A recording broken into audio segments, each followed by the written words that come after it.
एक महीने के छोटे अंतराल के बाद विदेशी पोर्टफोलियो निवेशक यानी कि एफपीआई फिर से भारतीय शेयर बाजार से रूठ गए। नवंबर 2025 में उन्होंने भारतीय इक्विटी यानी कि शेयर से शुद्ध रूप से 3,765 करोड़ रुपए की जबरदस्त बिकवाली की। एक तरफ बाजार नए रिकॉर्ड बना रहा है, वहीं दूसरी तरफ एफपीआई का ये पैसा निकालो रवैया निवेशकों के मन में कई सवाल खड़े कर रहा है। आखिर क्या वजह है कि विदेशी दिग्गज भारत के ग्रोथ स्टोरी से दूरी बना रहे हैं? चलिए जानते हैं पूरी अपडेट। नमस्कार दोस्तों, मैं हूं आपके साथ संध्या बिष्ट और आप देख रहे हैं द इकोनॉमिक टाइम्स हिंदी। एक रिपोर्ट के अनुसार एफपीआई ने अक्टूबर महीने में भारतीय शेयर बाजार पर भरोसा जताते हुए करीब 14,610 करोड़ रुपए बाजार में निवेश किए थे। हालांकि इससे पहले विदेशी निवेशकों ने सितंबर में 23,885 करोड़ रुपए, अगस्त में 34,990 करोड़ रुपए और जुलाई में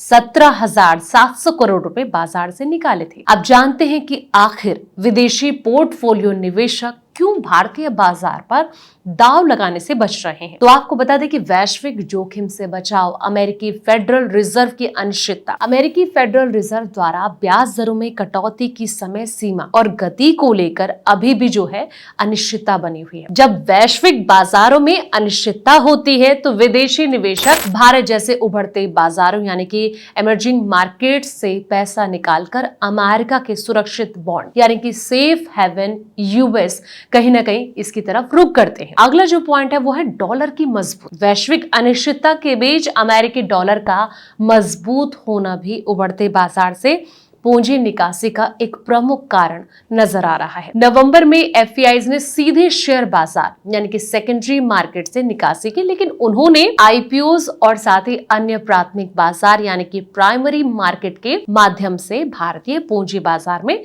बड़ा निवेश किया। एफपीआई भारतीय ग्रोथ स्टोरी में निवेश करने के इच्छुक है, लेकिन वो उच्च मूल्यांकन वाले मौजूदा शेयरों को बेचने और कम मूल्यांकन या नई सूची वाले शेयर्स यानी कि आईपीओज में पैसा लगाने की जो रणनीति है वो अपना रहे हैं। भारतीय शेयर बाजार लंबे समय से अपने ऐतिहासिक औसत मूल्यांकन से काफी ऊपर कारोबार कर रहा है। एफपीआईज को लगता है कि वर्तमान में इस स्तर पर भारतीय शेयर बाजार काफी महंगे यानी कि एक्सपेंसिव है, इसलिए वो मुनाफा वसूली यानी कि प्रॉफिट बुकिंग करके जो निकल रहे हैं। कुछ रिपोर्ट्स के मुताबिक ये कहा जा रहा है कि एफपीआईज ने हाल ही में भारत से पैसा निकालकर जो अन्य एशियाई बाजार है, विशेष करके चीन या फिर जापान जहां मूल्यांकन अधिक अट्रैक्टेड है, में आवंटन बढ़ाया है। बाजार पर इसका क्या असर देखने को मिल रहा है, चलिए अब इसको समझते हैं। सबसे पहले दबाव की स्थिति। एफपीआई की बिकवाली से बाजार में ऊपरी स्थितियों पर